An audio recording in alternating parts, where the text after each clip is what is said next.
श्रद्धेय प्रधानमंत्री महोदय, मेरा चरण स्पर्श स्वीकार करें। नमस्कार।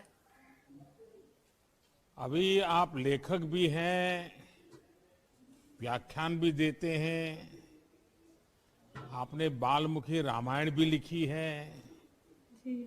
इतना सारा काम आप कैसे कर पाते हैं?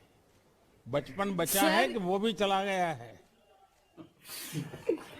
सर, ये सब भगवान श्री राम का आशीर्वाद है कि मैं इतना सब कर पा रहा हूँ, क्योंकि सर गीता में ही लिखा है 7वां अध्याय 8वां श्लोक की रसोहम पशु कौन्तेय प्रभास्मि शशि सूर्यो प्रणव सर्व वेदेषु शब्द खे पौरुषम रशु, यानी कि मनुष्य में जो सामर्थ्य है वह मैं हूँ। सो इसीलिए ही मैं ये मानता हूँ कि यह सब भगवान का ही आशीर्वाद है, और यह मेरे माता पिता, सारे परिजन और सारे चाहने वालों के आशीर्वाद की वजह से ही मैं कर्मठता से यह सारी चीजें कर पाता हूँ। अच्छा, ये बताइए अभी कि रामायण में के संबंध में लिखने का ख्याल आपको सबसे पहले कब और कैसे आया? सर, इसकी प्रेरणा स्रोत भी कहीं ना कहीं आप ही रहे हैं। लॉकडाउन 2020 में जब हम सभी लोग, खासकर हम बच्चे, पूरी तरीके से हताश हो गए थे, तब आपने टीवी पर रामायण प्रसारित करवाई, और जब मैंने रामायण देखी तो मैं रामायण से बहुत ज्यादा इंस्पायर हुआ, क्योंकि कहा जाता है knowledge is better caught not taught. मैंने पहले भी रामायण का श्रवण किया था, पठन किया था, परंतु जब मैंने रामायण को देखा तब मुझे लगा कि भगवान श्री राम का चरित्र आजकल हम बच्चे भूलते जा रहे हैं। सो इसीलिए ही मैंने यह बालमुखी रामायण 250 छंदों में लिखी, ताकि भगवान श्री राम ने रामायण के थ्रू जो आदर्श स्थापित किए हैं, जैसे कि रेस्पेक्ट, आजकल हम लोग पेशेंस बहुत ज्यादा खो देते हैं, तो पेशेंस, ओबीडियंस, तो ऐसे सारे आदर्श हम बच्चे इस रामायण से सीख सकते हैं, अपने जीवन में उतारकर एक आदर्श जीवन जी सकते हैं। और मैंने इस रामायण को 10 भागों में बांटा है। अगर आपकी आज्ञा हो तो इसके पहले भाग राम जन्म के कुछ छंद मैं आपके सामने प्रस्तुत करना चाहूंगा। सुनाइए। बिल्कुल, वह छंद ऐसे है। देवनान किए विनती जब, हरिजन में मां धरती पर तब, दशरथ के घर उत्सव आया, अवधपुरी में उल्लास था छाया, अवधराज के 4 दुलारे, राम लखन भरत शत्रुघ्न प्यारे, चारों कुमार अवध के प्राण, धीर वीर ज्ञानी बलवान। बहुत बहुत धन्यवाद सर। अच्छा, अभी आप रामायण में डूब गए, पिछले लॉकडाउन का आपने उपयोग कर लिया। रामायण में वो कौन सा पात्र है, कौन सा चरित्र है जो आप पर बहुत ही प्रभावी है, आप पर, आपकी उसके प्रति श्रद्धा बन गई है?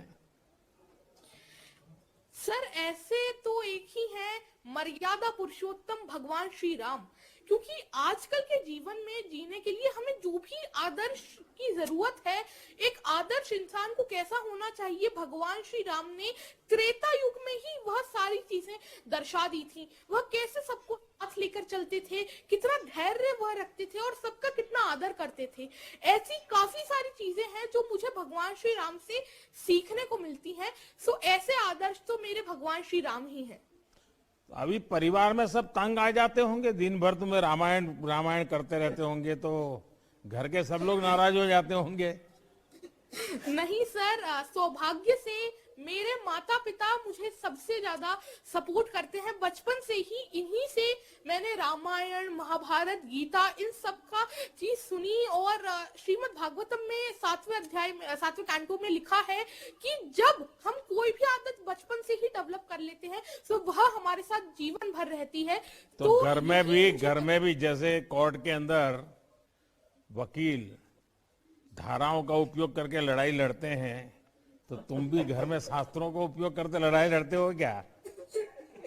नहीं सर, शास्त्रों का तो मैं जरूर ही उपयोग करता हूँ, परंतु मैं बच्चों को सिखाने में इनका उपयोग करता हूँ। मेरे मिशन संस्कार और शिक्षा के अंतर्गत मैं बच्चों को भारतीय शास्त्रों, भारतीय कल्चर के बारे में बताता हूँ, और यह बताता हूँ कि कैसे हमारा जो भारतीय कल्चर है कितना ग्लोरियस है, कितना रिच है वह, और हम कितने आगे हैं।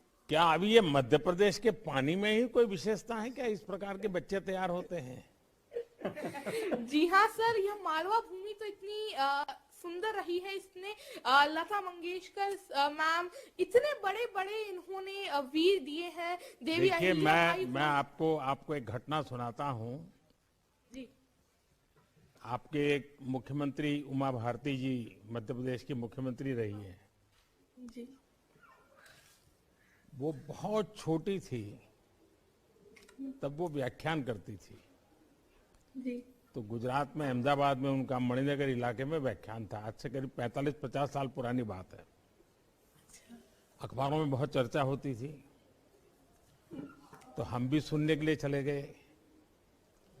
और मैं हैरान था, उतनी छोटी उम्र में जिस प्रकार से वो धारा प्रवाह वक्तव्य देती थी, जिस प्रकार से शास्त्रों का बहुत ही सटीक रूप में उल्लेख करती थी, संस्कृत बोल लेती थी, चौपाइयां गा लेती थी और अपनी बचपना की हरकतें भी करती थी मंच पे बैठे बैठे।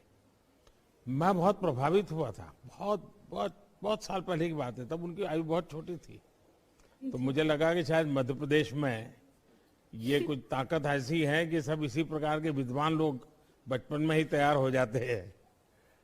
चलिए, आपके माताजी पिताजी को भी मैं प्रणाम करता हूं, ताकि उन्होंने आपको संस्कारित किया, आपको एक नई ऊर्जा दी। और बहुत कम माँ बाप होते हैं जो इस प्रकार के काम में बच्चे को जाने दे, वरना रोक लेंगे। देखिए, आपकी उम्र और आपका काम इस बात को साबित करते हैं कि बड़े काम करने के लिए कोई उम्र छोटी नहीं होती है। आप सिर्फ बच्चों के लिए नहीं, पूरे समाज के लिए एक प्रेरणा है। आप जो भी करें पूरा मन लगाकर करें, इस सोच के साथ करें कि मेरा काम देश को कैसे लाभ पहुंचा रहा है। पद, प्रतिष्ठा, आपकी उपलब्धियां भी कभी कभी आप पर दबाव बनाती है। किसी भी चीज का दबाव खुद पर न आने दे। आपको आने वाले जीवन के लिए बहुत बहुत शुभकामनाएं। बहुत बहुत धन्यवाद सर। अपना आशीष हमेशा मुझ पर बनाए रखें।